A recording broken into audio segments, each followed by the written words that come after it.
ओम शांति। आज सुनते हैं प्यारे बाबा की 8 मई की मुरली से दिल में छपने वाली गहराई की बातें। आज बाबा ने सर्विसेबल बच्चों को याद किया।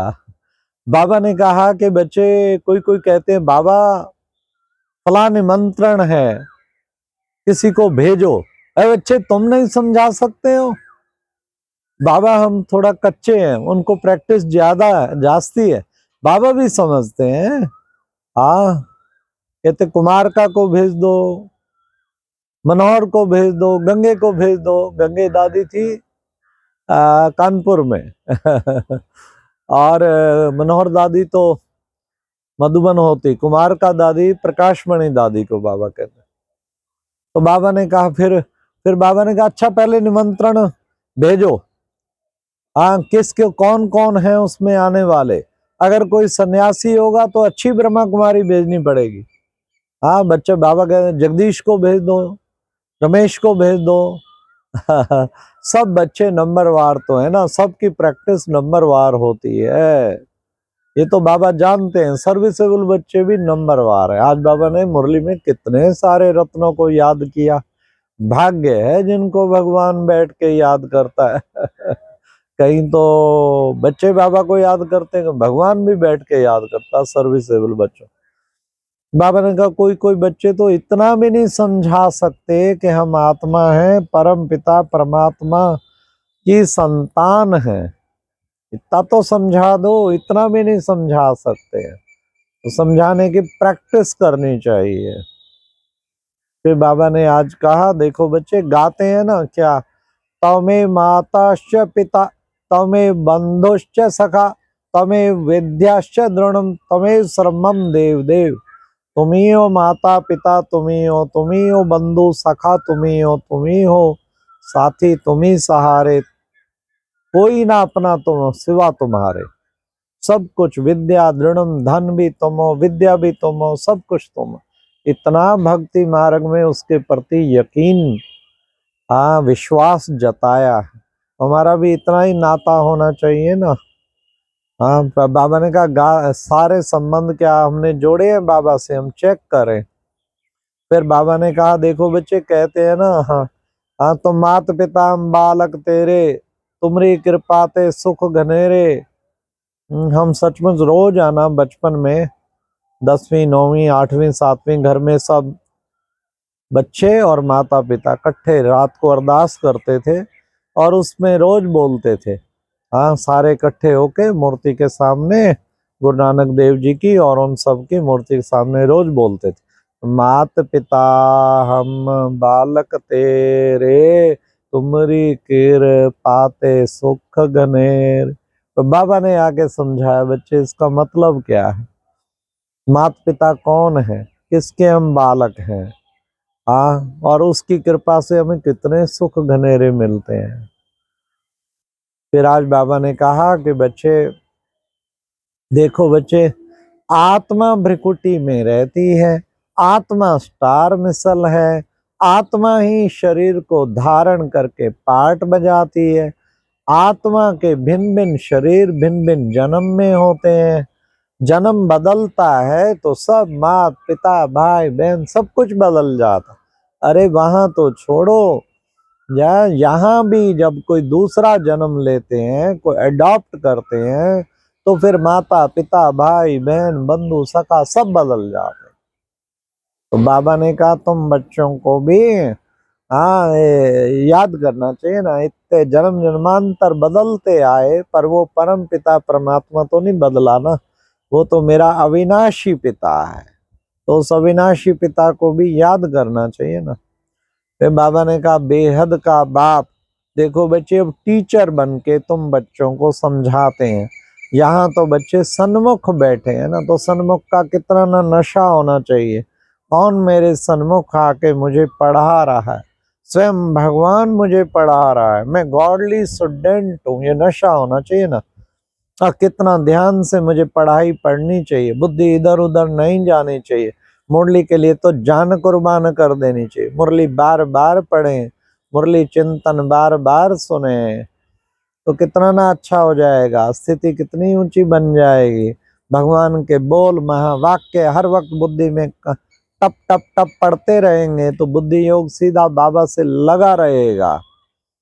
फिर बाबा ने कहा देखो बच्चे, तुम ये 84 जन्म लेते लेते, देखो बच्चे तुम कितने सूर्यवंशी थे, सतयुग में तुम सूर्यवंशी, फिर तुम बन गए चंद्रवंशी, फिर तुम बन गए वैश्यवंशी, फिर तुम बन गए शूद्रवंशी, अब फिर तुम ब्राह्मण वंशी बनते हो और फिर तुम सूर्यवंशी बन जाएंगे। अभी शूद्र वंशी से ब्राह्मण वंशी बन गए, बाबा ने अडॉप्ट किया है। अडॉप्ट सबसे पहले किसको किया है? बाबा ने कहा जगदम्बा को किया है, ये पहली पहली कुमारी, इसको अडॉप्ट किया है। हाँ, तो फिर इसके द्वारा तुम सबकी पालना करते हैं। ब्रह्मा को भी अडॉप्ट किया शिव बाबा ने। तो फिर बाबा ने कहा कि बच्चों को कितना ना इस बुद्धि में भी 84 की चक्र भी बुद्धि में रहनी चाहिए। फिर बाबा ने कहा कि बच्चे पढ़ाई, अब बाबा के सिवाय तो कोई पावन बना ना सके। बाबा आके तुम बच्चों को पावन बनाते हैं और पावन बनते हैं तो औरों को भी पतित पावन उसे कहते हैं ना, हे पतित पावन आओ पुकारते हैं ना, तो पतित पावन आके तुम सबको पावन बनाते हैं। बाबा ने आज कहा कि बच्चे देखो, तुम हो ब्राह्मण बच्चे, तुम्हें ब्राह्मण बच्चे हो और तुम हो एडॉप्टेड बच्चे बाप के, तो फिर बच्चे तुम बच्चों को कितना ना याद करना चाहिए। अच्छा देखो बच्चे, जगदम्बा का मेला लगता है, कितने ढेर वहां जानते जाते हैं, लेकिन उनका पता ही नहीं है जगदम्बा कौन हुई। देखो बच्चे, जगत पिता और फिर जगदम्बा शिव बाबा, ये जगत पिता पिता श्री ब्रह्मा और जगदम्बा मातेश्वरी, ये तुम्हारे माता पिता, जैसे फॉलो मदर फादर। तो ये हमारे सामने एग्जाम्पल, हम सब बच्चे, हम हो गए परिवार। फिर बाबा ने कहा जितना हो सके बच्चे सब मित्र संबंधियों आदि से बुद्धि योग निकाल, एक बाप को याद करो, तो बच्चे तुम्हारा जीव, तुम कितने उच्च बन जाएंगे, तुम्हारे पाप सारे कट जाएंगे। कहते बाबा याद नहीं रहती, अरे बच्चे तुम अमृत वेले उठ के धारणा नहीं करते हो इसलिए तुम्हारी याद नहीं ठहरती। वहाँ अमृत वेले उठ के धारणा करो, बाबा की याद में टिकने का अभ्यास करो, चिंतन करो, हाँ बाबा के एक एक पॉइंट को रियलाइज करो, तो याद क्यों नहीं ठहरेगी, जरूर ठहरेगी। हम खा की बातों में परचिंतन में समय बर्बाद करेंगे तो क्या होगा। अमृत वेले का समय तो इतना शक्तिशाली होता है, सुबह 4 से 8, पक्की दृढ़ प्रतिज्ञा, एक भी व्यर्थ संकल्प नॉट अलाउड, और ऐसा करेंगे तो सारा दिन फिर अच्छा बन जाएगा। तो फिर बाबा ने आज सतयुगी दुनिया पे भी कहा लक्ष्मी नारायण का राज्य, अरे बच्चे कोई अच्छा बच्चा होगा तो पत्र लिखेगा बिरला को, तुमने इतने सारे लक्ष्मी नारायण के मंदिर बनाए हैं, इनकी बायोग्राफी तुम जानते हो, इनको ऐसा किसने बनाया, ये राज्य किसने दिया, तो बच्चों को लिखना चाहिए। तो बाबा ने कहा लक्ष्मी नारायण का राज्य था ना, महाराजा महारानी, वहां कोई ऐसे केस होते नहीं थे। द्वापर कलयुग में केस होते तो फिर वो महाराजा महारानी ही संभालते थे। अभी तो देखो बच्चे कितने जज वकील, लोअर कोर्ट, हायर कोर्ट से सुप्रीम कोर्ट बाबा ने कहा एक फैसला ठीक नहीं, जजमेंट ठीक नहीं, फिर बड़े को भेजेंगे। तो आज फिर बाबा ने मुरली में वरदान में भी कहा कि बच्चे, तुम बच्चे क्या करते, समाने की शक्ति के द्वारा क्या करेंगे, एक मत का वातावरण बनाने वाले, दृष्टांत रूप भव। कोई की बात देखी संभालो संभालो, सागर बन जाओ संभालो। तो समाने की शक्ति एक बहुत बड़ी शक्ति है, उसको धारण करेंगे तो बाबा ने कहा समाने की शक्ति के द्वारा, हाँ कोई क्यों, बाबा ने कहा ऐसा सदा बुद्धि में धारण करके समाने की शक्ति द्वारा एक मत का वातावरण बनाने वाले दृष्टांत रूप भव। हाँ, तो बाबा ने कहा कि समाने की शक्ति जो है वो सबसे बड़ी शक्ति है, तो उसमें जो है हम सदा बुद्धि में रख के चलें। समाने की शक्ति द्वारा बाबा ने कहा एक मत का वातावरण बनाओ। फिर बाबा के आज मुरली में स्लोगन था, हर संकल्प वाणी कर्म में रूहानियत धारण करो तो सर्विस में रौनक आ जाएगी।